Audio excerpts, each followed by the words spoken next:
Om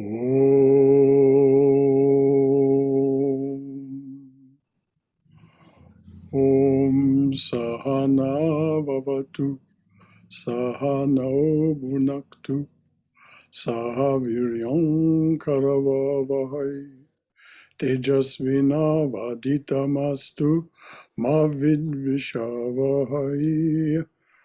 Om Shanti Shanti Shanti.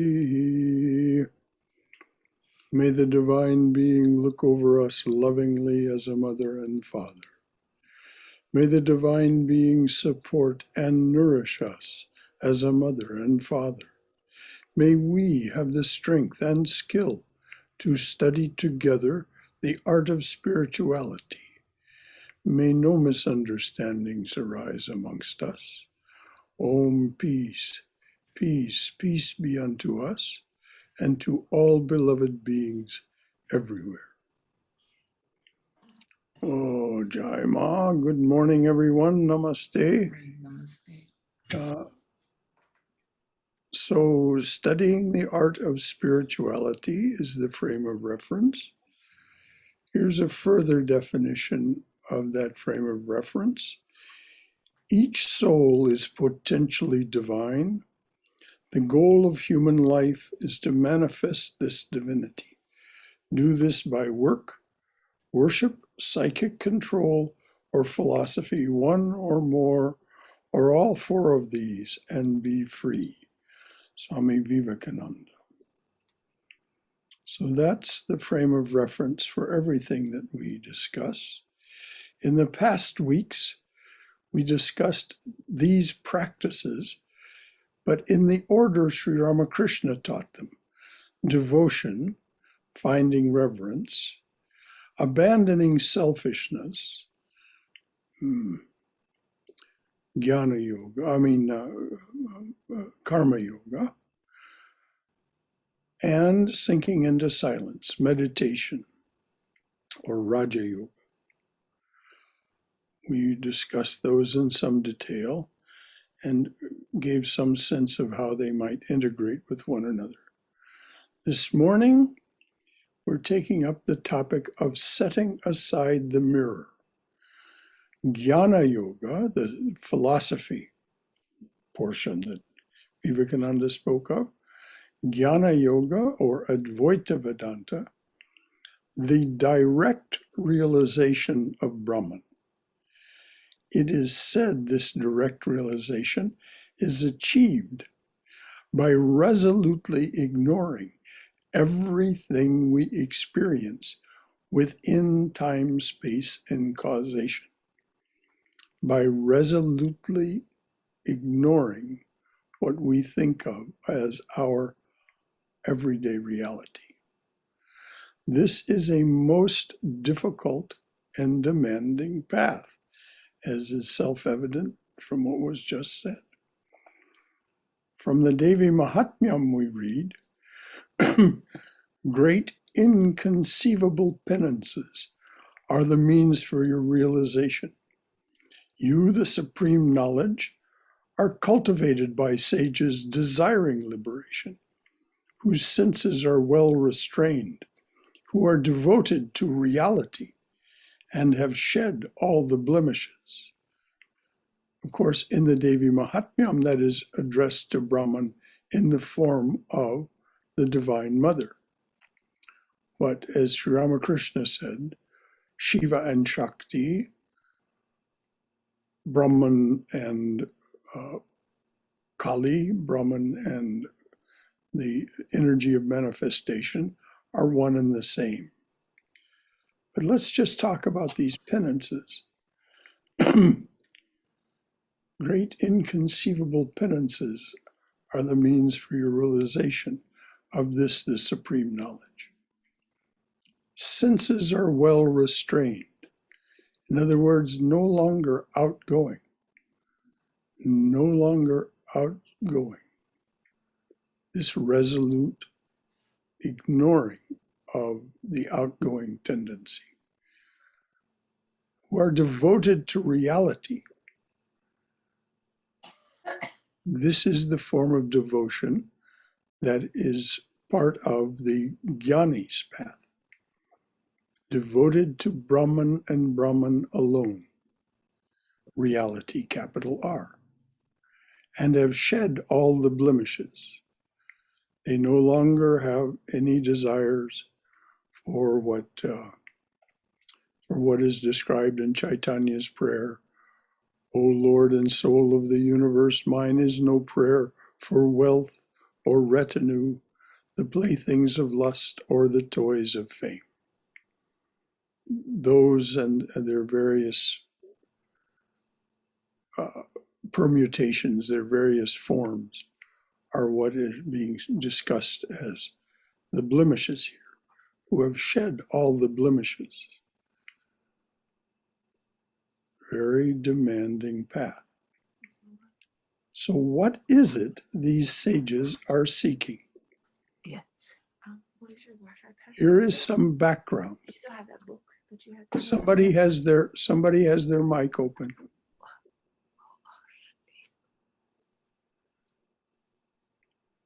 Some background.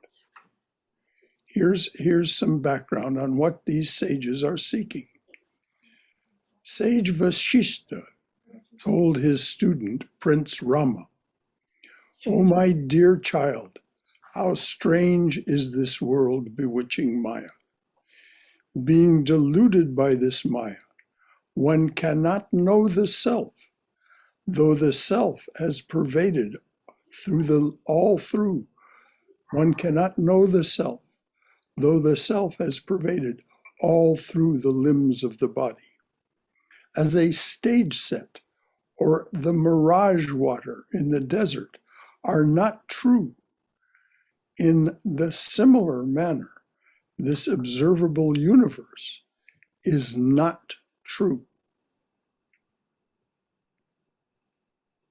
Vasistha asserts to Rama, the observable universe is not true.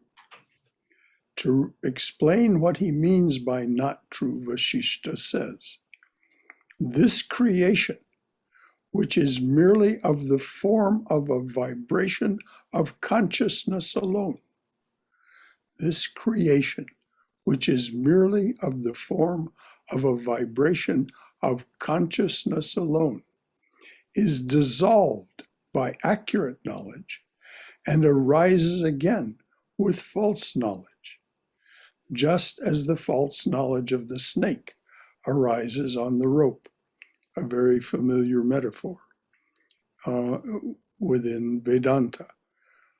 In the gloaming, in the evening, one is going along and sees a coiled up something. The immediate assumption is it is a snake, when in fact it is merely a coiled up rope. But our 5 organs of action and our 5 organs of perception react as if it was a snake, exactly as if it were a snake.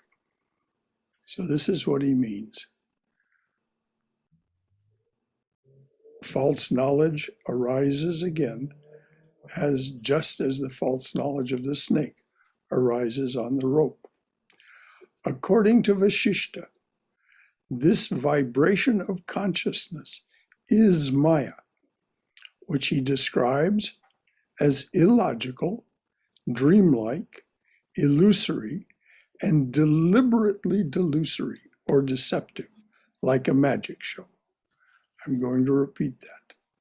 According to Vasistha, this vibration of consciousness is Maya, which he describes as illogical, dreamlike, illusory, and deliberately delusory or deceptive, like a magic show.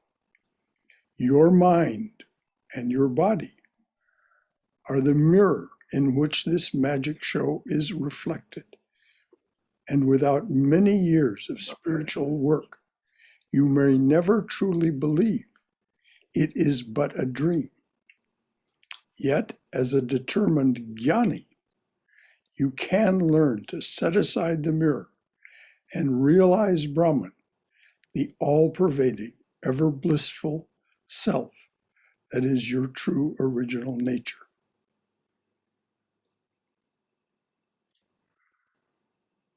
I'd like to pause there to see if this has given rise to any comments that you'd like to make from your own wisdom or experience, or any question or concern you'd like to raise. Anything at all about this, what the sage Vasistha has said about the nature of reality and those penances that are required to dissolve the apparent reality and find behind it the true, the truth of your nature.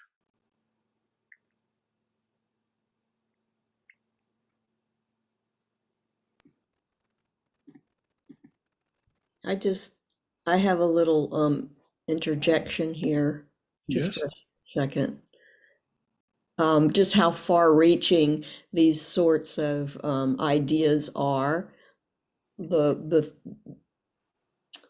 rope being being mistaken for a snake, which is we're using to represent how we mistake things for one thing for another. There's a group, a local Tucker group on Facebook, that there's always an ongoing talk about snakes.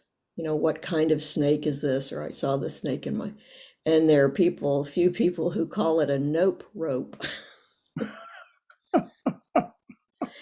And to me, that's how far back and far forward that idea, whether people really understand where it comes from or not, that just occurred to me when you were talking about that. Well, thank you for commenting. Yes, these ideas are infiltrated into our culture, but we oftentimes don't recognize their source, or it doesn't really matter, but it is interesting and fun to think about. Anything else from anyone?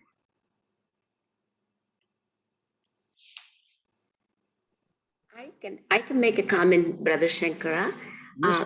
A lot of times we humans, not all of us, majority of us, we assume things that are not really true there. When we clarify them, what our assumption is really not true. It happens so many times. And one expert said, assume means ASS, you, me. It's making ass out of you and me. Oh, yes. Yes. I thought that was really nice to know when we come to an assumption, maybe that I always try to remember that. This is the false knowledge that in many ways does indeed make an ass out of you and me, because we make mistakes. It isn't accusatory. It's just an observation, but it is a fact that we make mistakes based on our assumptions. That is false knowledge that Vasistha is speaking of. Meditation, as we realize ourselves, the assume nature will go down. I can definitely. That is the assertion. Yes. Yes, it does. That aspect of ourselves ultimately disappears because there's no longer any entertaining of false knowledge. Thank you, Brother Shankara. So I'll repeat this last statement. Your mind, and for that matter, your entire body, which is the home of the chitta, the mind stuff. Your mind is the mirror in which this magic show is reflected. And without many years of spiritual work, you may never truly believe it is but a dream. Yet, as a determined jnana yogi, you may learn how to set aside that mirror and realize Brahman the all-pervading, ever blissful self that is your true original nature. And of course, it takes a very special temperament to pursue that path. That's why there are the other three paths. Although the aspects of discrimination and release or renunciation, vairagya and viveka and vairagya are part of all of the paths. But let's... Nina, excuse me, did you want to say something? Well, I had a comment, but I don't want to interrupt Brother Shankara. If It's quite all right, Nina. Go right ahead. yeah, I can't see. If you raised your hand, I can't see. that's fine. That's fine. I was waiting for an opportune time to interrupt you. Go But right no, I was just going to make a comment that I don't know. I hope I can articulate this, but that I've been working with a little bit. It's like there's like a faith and a trust issue there, and the closer I get to it, the more that becomes fearful. Like, for example, I can stand far away from the rope or from the snake and say, oh, look, it's not a snake, it's just a rope, right? I mean, I can stand 5 feet away or certainly 10 feet away. But then let's say I have to get up close, like the rubber hits the road and, I need to get up close to the rope, or I even have to pick it up, then all of a sudden it's like, oh, wait a second. I mean, I kind of know that that's not a snake and it's a rope, but wait, you really want me to pick it up? Well, wait a second. Now we're getting a little too close. And like that faith and that trust, I don't know, it just becomes really a lot harder. And I was just gonna make that comment because I suspect there's other people that struggle with that. Oh, Nina, thank you so very much. You just defined so beautifully the Sanskrit word shraddha. This faith, trust, and courage to go ahead and do what you know is the truth, in spite of the doubt and the fear that arises. Beautifully, beautifully put. I'm so glad you said that, because that is, as you say, where the rubber hits the road. If we're going to pursue this, we must persist. As you say, if you're standing 10 feet from this, it's easy to, talk about it, philosophize about it. But as you say, if you have to get up close and actually do it, then what? And of course, this is why it takes many years. Many years. The direct path, some of the direct path teachers will tell you that you can do it instantaneously. Well, from here, they're ignoring their own spiritual path and how long it took them to get to where they can make such a preposterous statement. Because what you've just said is the truth for virtually all of us. Now, Good morning. Hello, who's that? Good morning, brother. This is Stephen out in Athens. Yes. I just wanted to say one word. It sounds like this really just comes down to discrimination. Well, The snake in the rope. The discrimination.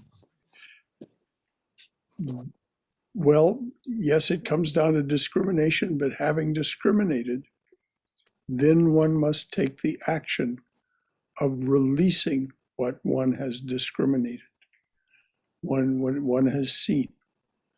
But discrimination or discernment is certainly the first step. We must come to believe that it really is nothing but a rope. Yeah, But Brother Shankar, I would say for me, there's a lot of fear involved and a lot of a lack of like true trust and the lack of safety, knowing that I'll be cared for, knowing that I'll be okay. There's a lot of that fear. of course, dear. And that's, thank you for being so forthright about that. That is the base. What's going to happen to me if I actually do this? And this is why the great swamis like Swami Sridharana say, do not be impatient, my dears. It happens slowly and slowly. We start with the idea I am. Then we come to the realization I am and thou art. Slowly and slowly we understand, there thou art, therefore I am. Then we come to the final realization that it is only thou art. There really isn't any name and form separate I am. But we must go through that sequence according to his teachings and according to many teachings.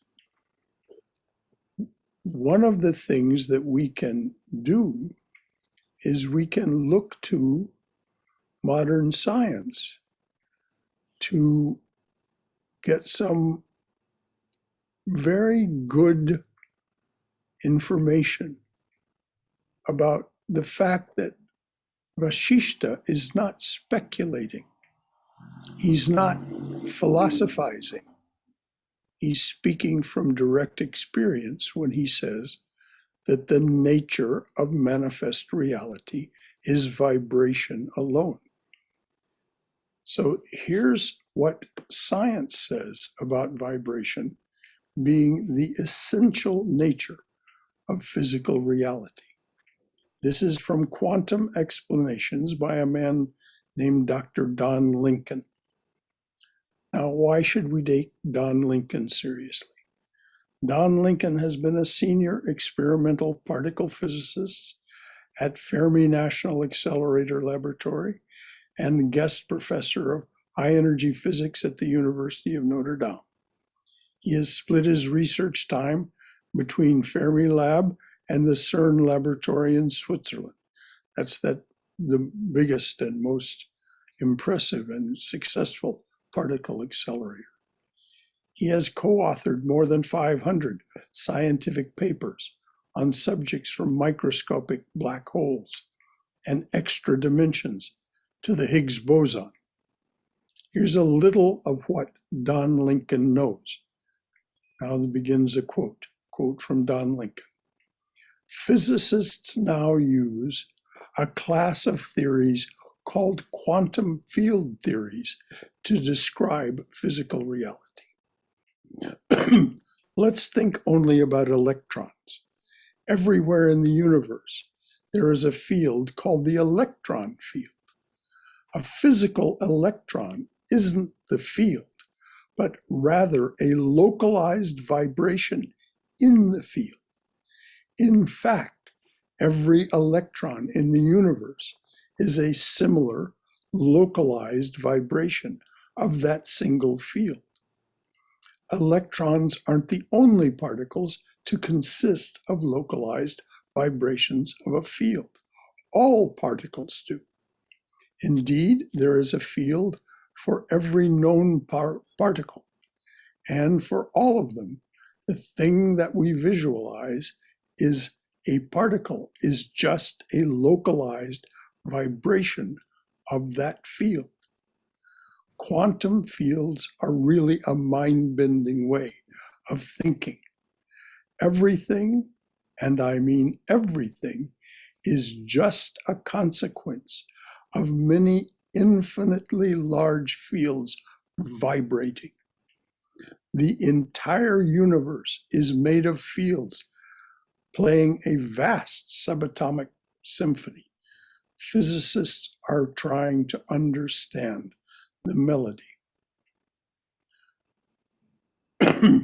Now, the implications of this is that each one of these physical forms that sit here, listening or speaking, is a manifestation of a complex condensation, complex and constantly changing, excuse me, complex and constantly changing condensation of these quantum fields. That's what's sitting here. This is the nature of the experiencer of the reality with its 5 organs of perception and its 5 organs of action. Here's Vasistha's explanation. So we have this physical reality of vibration. Here's Vasistha's explanation, is how you get all you experience, the universe Don Lincoln speaks of, through your 5 organs of perception and 5 organs of action. Rama asks, Lord, since infinite consciousness is transcendental beyond thought and speech, pray tell me how this universe exists in it. Vasistha, O Rama, this universe exists in the infinite consciousness just as future waves exist in a calm sea. O Rama, this universe exists in the infinite consciousness just as future waves exist in a calm sea, not different in truth, but with the potentiality of an apparent difference. In other words, the water, the still water becomes a wave. Nothing has changed except the water has become a wave. It is the potentiality of an apparent difference. Infinite consciousness is unmanifest, though omnipresent, even as space, though existing everywhere, is manifest.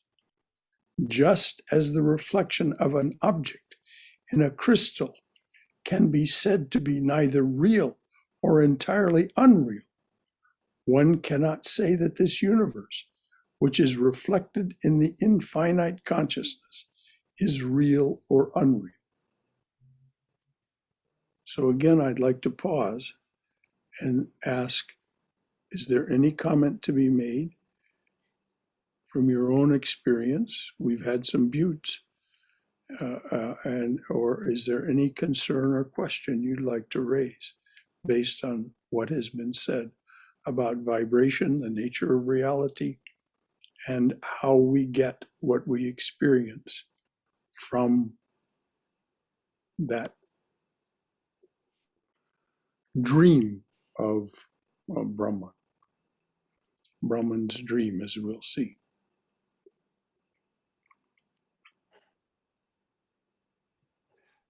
Brother Shankara, Amadas here. Yes, Amadas. I adore this conversation. It provokes me to think in a way that I don't ordinarily think. The cutting edge of what we know as science today, intermingling with what the rishis and the wise of the ancient times knew. And before we get too far away from the rope or the snake analogy, that's one of my favorites, because on a practical note, there's a certain percentage of people in India that when they're bitten by a snake, that even when it's not poisonous, actually die from the snake bite because they scare themselves to death, believing it's a poisonous snake. And that's how real fear can be. Oh, that yes. we can traumatize ourselves simply with a belief system. And even I say that, I'm smiling because I do it to myself all the time. My mind terrorizes me with certain thoughts that aren't real to distract me from conversations just like this. And yes. it may have been here recently where I heard this, but one of the old acronyms, because I am a child of AA also, is that fear, false evidence appearing as real, applies to the seeing a snake in the rope and being so afraid that I traumatize myself by it, and it's only a rope all along, but the trauma becomes real because that's what I do to myself. Yeah, and then we resent it, and then we're in deep trouble. Yes, that's me. Well, that's all of us. I mean, these are what's called the knots of the heart. These memories and resentments and so on. Yes, and I'm so grateful for this conversation.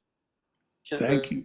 Because once again, I'm remembering to not forget for this moment. Yes. For this moment, just for now. Well, hang on to that plow. Hold on to that plow. Hold on. Anyone else? Anything? Brother Shankar, Yes, Bhagarat. something when we discuss theoretically in very learned words, it appeals to you, but it doesn't inspire you to put it into action. We see it stays at the level of the book. In a practical sense, however, it is useful. For example, let us take the example of Vasistha himself. Vasistha was a counsel to the dynasty of Rama, called Raghava. Mhm. But he never lived in the palace. He counseled in the palace. He frequented the palace. But at the end of that one, he will go back to his hut, way outside, and be absorbed in what he believed in. Mhm. So I can understand the fear raised by Nina, which to me is a very beneficial factor. That fear is necessary for the survival of life, but it does not add to the meaning of life. And therefore, we have to attain the same attitude that Vasistha had. When you are in the palace, do your duty, but get out of it. Don't be tempted to make a bed there, your bedroom there, your furniture there, your food there. Otherwise, it's Maya. You will be wrapped up in that one. Very, Same thing, very, very well said. exactly what Ramakrishna said in a very simple, and that's why I like Ramakrishna, very simple language, that it is like a maid working in a rich man's house. She thinks it is my house, she works there, but she knows at the end of the day, she has to retire into her own hut. Yes. So if we can live such a life that whatever is necessary for us to live, survive, we have to do that one. We cannot say it is Maya and therefore I will not do it. No, do it, but understand that is not your permanent abode. Well, this is part of the great inconceivable penances. No, not to live in the palace, not to really make that rich man's house your own, but to resolutely leave that aside when it's not absolutely necessary. And we see that there are people like Ramana Maharshi who, after they finished their years-long sadhana, they did nothing. They did not do anything to support themselves, or they simply were abiding in the Atman, Brahman, and of course other people came forward to take care of them. The same was true of Sri Ramakrishna. But the thing about it is that Sri Ramakrishna says so clearly that this ultimate faith, this ultimate shraddha, this ultimate trust is a gift from within, from the divine itself.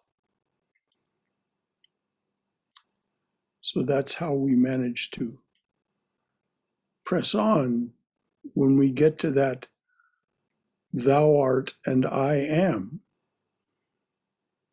understanding that you're a part of the overall reality, to get from there to just thou art, and to leave behind the all idea of I am, which is what we're talking about here, setting aside the mirror of I am. Oh my, yes, that is difficult. Anything else from anyone? All right. Here are two quotes. Shankara, Yes, Shankara, dear. excuse me. Could you please reread that last passage from Vasistha? Yes. Thank you.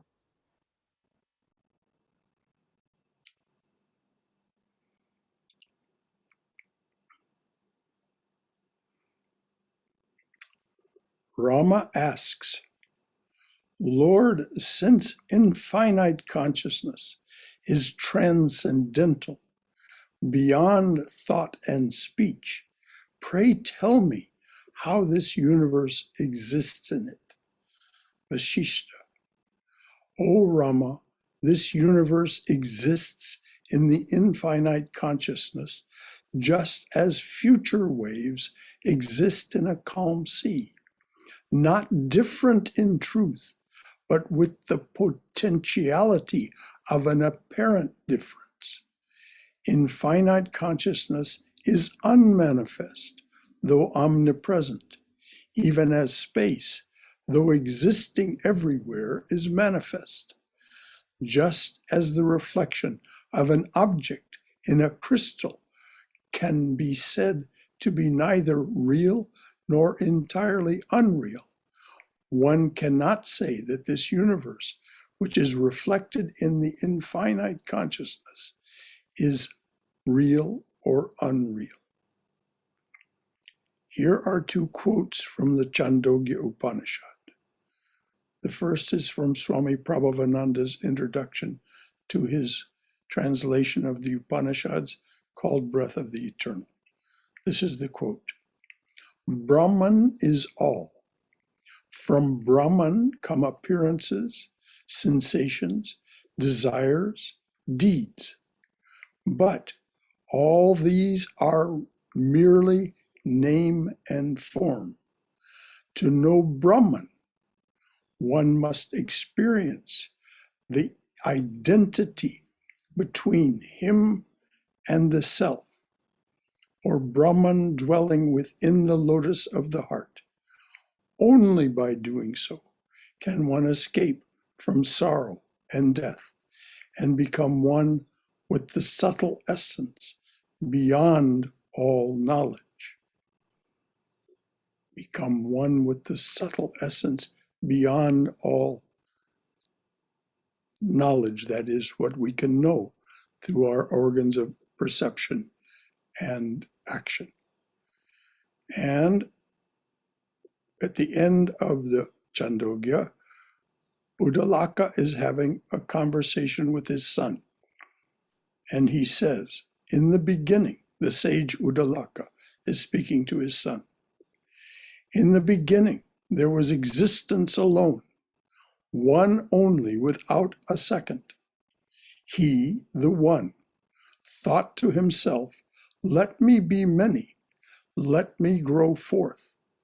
Thus, out of himself, he projected the universe, and having projected out of himself the universe, he entered into every being and everything. All that is has its self in him alone. He is the truth. He is the subtle essence of all. He is the self. And that, my son, that art thou. Tatvamasi, one of the four Mahavakyas, the great sayings of the Upanishads.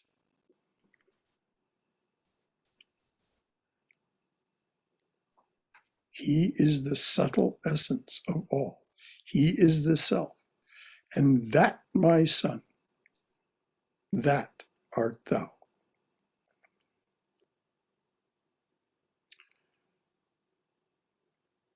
More from Vasistha.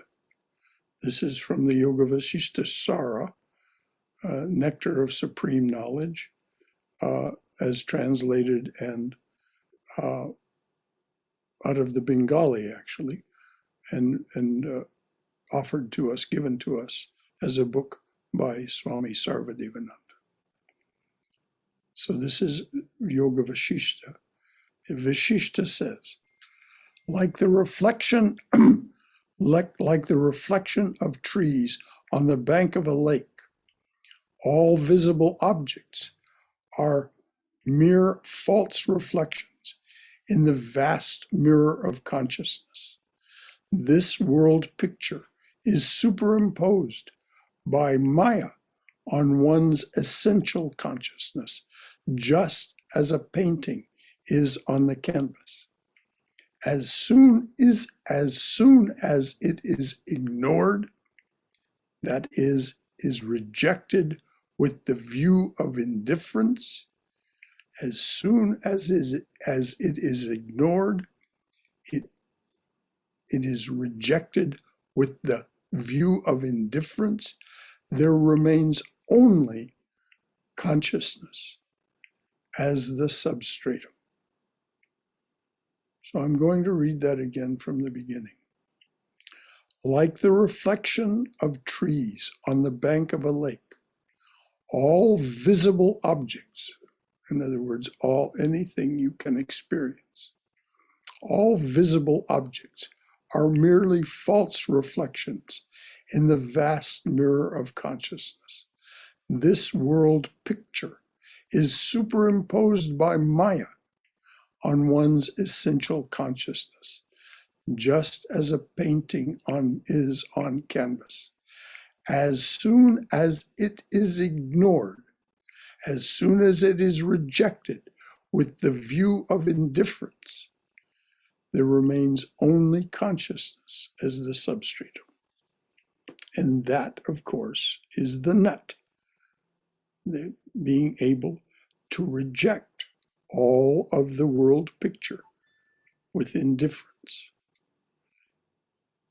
As Stephen said earlier, it's rooted in discrimination, but then one must take the next step of release or viewing it with indifference. Jesus said it so simply, be passersby.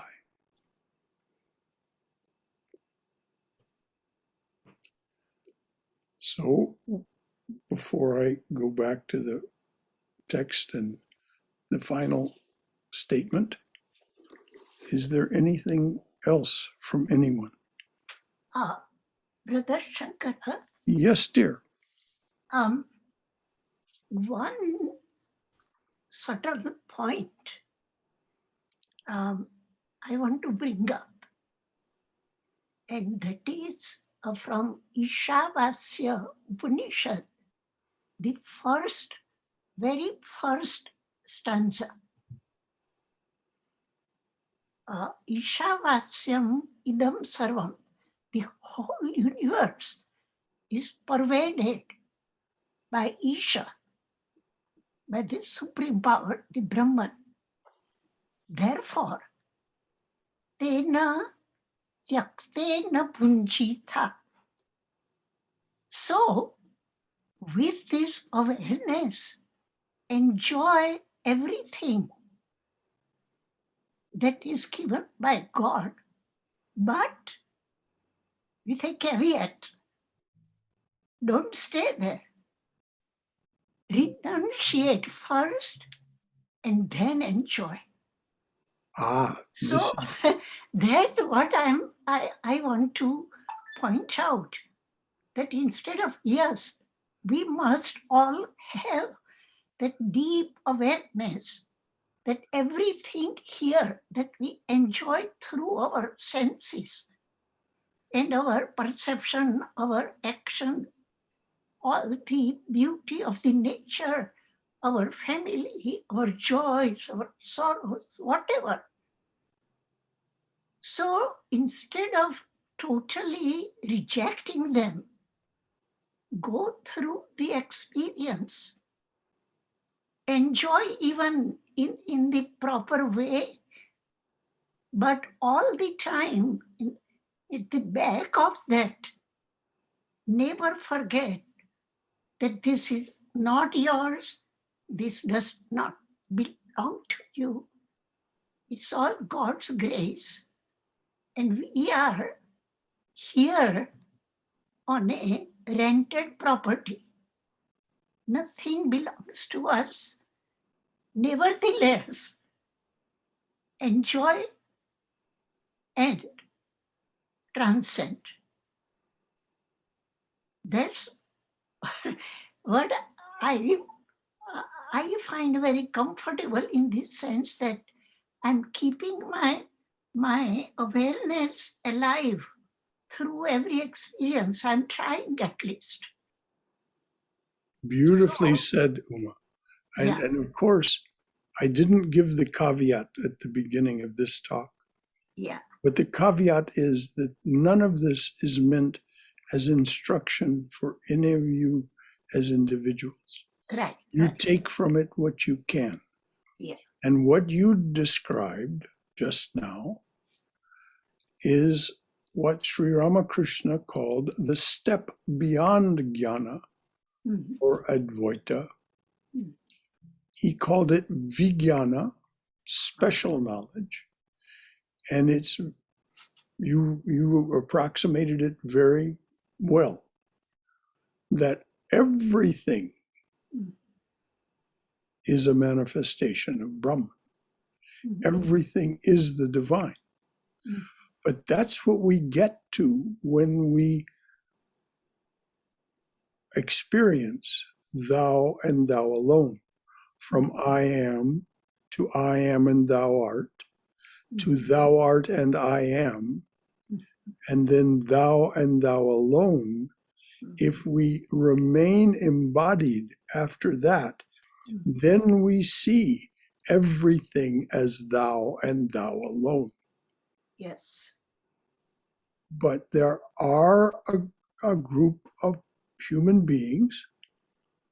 They're real. they their temperament and their path is this extreme advaita that is a matter of rejecting the entire world of manifest experience Mhm. or ignoring it with indifference. So more power to them. May they prosper. May they, it's described so beautifully in Adi Shankaracharya's Vivekachudamani. Mhm. He doesn't speak of Vijnana, Mhm. though he intimates it in Bhaja Govindam. But he doesn't speak of it in his dissertation, his workbook on Advaita Vedanta. Mm. And this is why Sri Ramakrishna says what Adi Shankaracharya says is true, but there is a place beyond. And then there is even a place beyond that. Beyond is and is not. That Sri Ramakrishna alludes to. But of course, there's no possible way for him or anyone else to speak of it. He can only gesture to it, having known it, having realized it. So, of course, as St. Thomas Aquinas said, draw a circle around all that you know of creation, all of creation and all you know of it. Draw a circle around all that and the infinite God can barely fit a toe there. Mhm. So we are that, but we must find a way to go beyond if we're to experience that infinitude. And so the last, I'll just read again that quote from the Devi Mahatmyam. Great inconceivable penances are the means for your realization. You, the supreme knowledge, are cultivated by sages desiring liberation, whose senses are well restrained, who are devoted to reality and have shed all the blemishes. So there's the prescription. Restraining of the senses. Devotion to reality, devotion to Brahman and Brahman alone. And systematically shedding all the blemishes, which means untying all the knots of the heart. That and Sri Ramakrishna says this only happens through the grace of your inner divinity. He calls it Mother, through Mother's grace. So we have a few minutes left. Anything else from anyone? This has been a good discussion of this difficult path. Shankara, Yes, dear. would you like to talk a little bit about Thomas Aquinas and the end of his life? Ha ha ha. Vijnana? Thank you. Yeah. Thank you, Lori. Yes, Thomas Aquinas, of course, was a prodigious intellect. Over 16 years, he wrote 100 books, each one of them worthy of attention. 4 months before the end of his life, well, let me say another thing. He got into such states of ecstasy that his brother monks had to really care for him, because he would be at the dining table and he would put things that were not edible into his mouth. He just was he wasn't quite with us, as Mrs. Blake said of William Blake. Mr. Blake is not with us today. Sometimes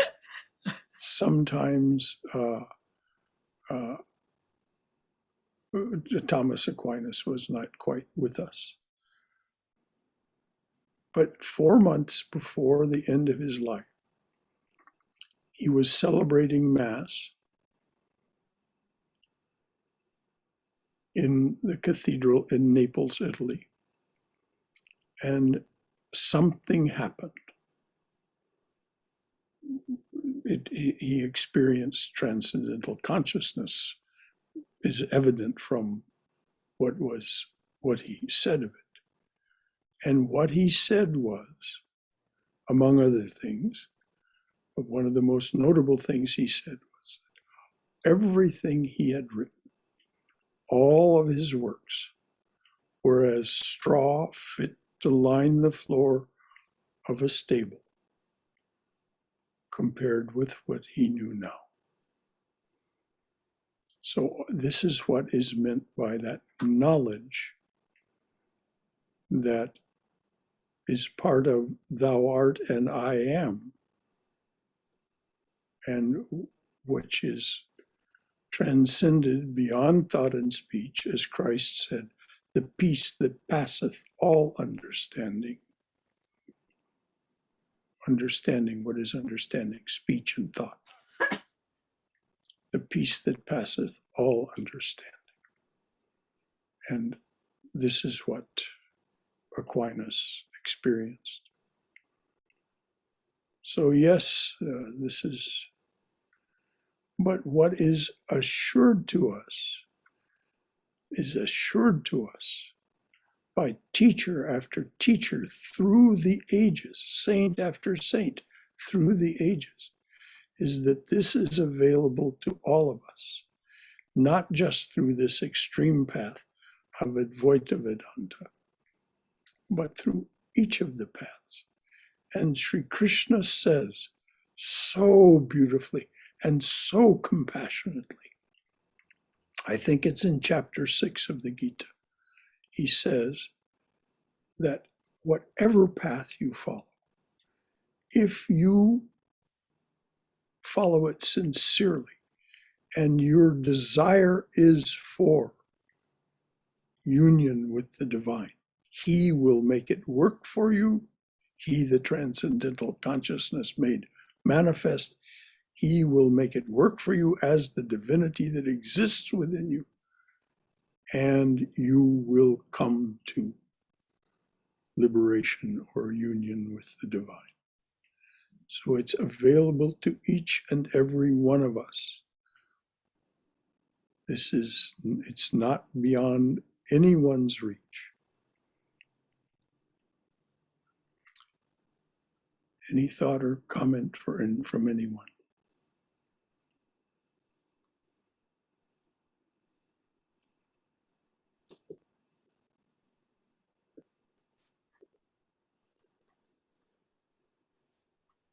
Brother Shankara, Yes, Bhagirath. what you said last is really of critical importance. It is available to all of us, but it is available to those who seek the opportunity to learn it and get out of that one. Otherwise, you can be stuck with that one forever. Yes.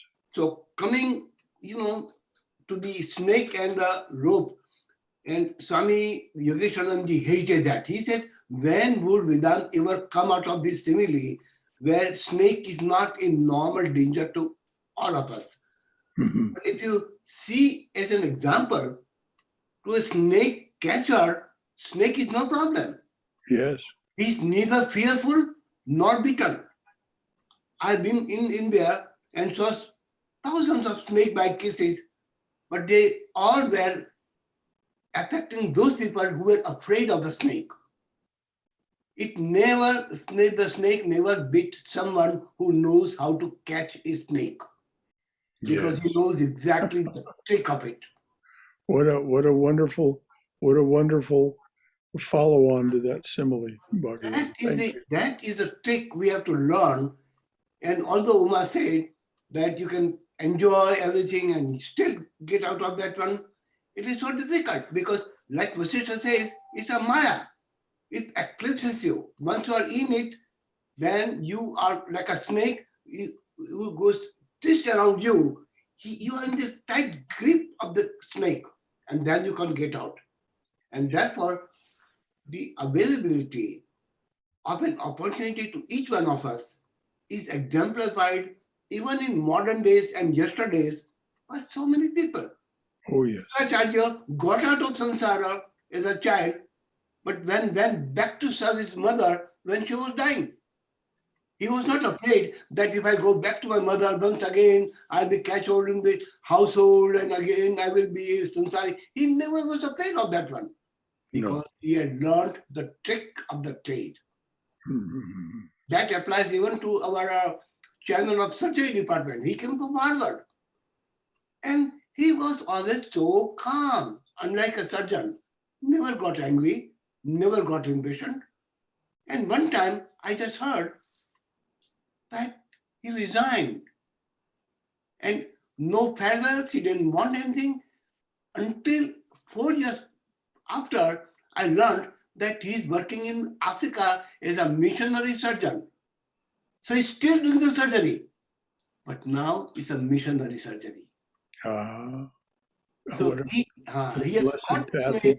He has caught the snake without ever having the fear of he's being bitten by the snake anymore. Mhm. That is the kind of thing which we are looking for. Yes. And as you said, Bhagirath, at the beginning of this wonderful statement that you've made, it's the Sri Krishna's promise will be fulfilled only for those who seek it. And so there's this little poem that applies to both what Uma said earlier and to what you just said. Being, creating, doing, sharing. The joy of these is why we are here. Yes, yes. When you are truly tired of this, just sign off and head for home. And when you truly sign off and you truly desire to head for home, that's when Sri Krishna's promise will be kept.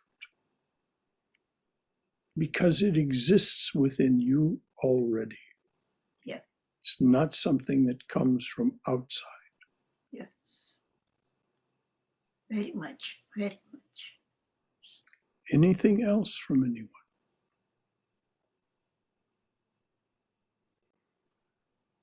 Well, dears, as this was announced at the beginning, this is a very demanding path.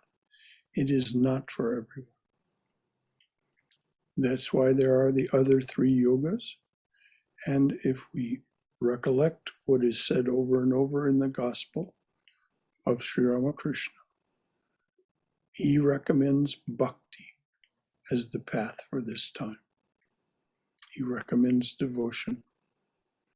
And his description of the devotional path is so beautiful. If you want to read that description, his description of the various paths, but especially of bhakti, just read from page 132 in the Gospel.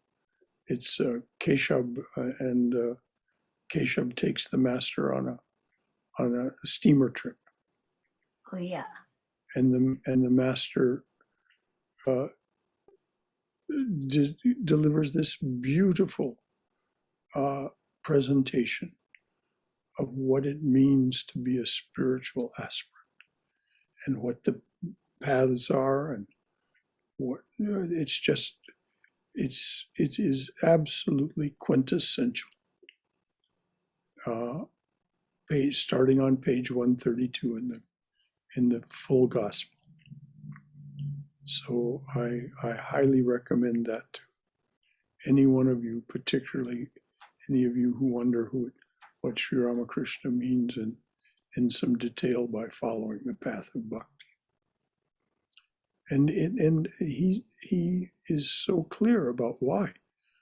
In this time of what he refers to as the Kali Yuga, this very dark time when there is no leg of Dharma left, we are so dependent on stimulation, so dependent on food, as he says,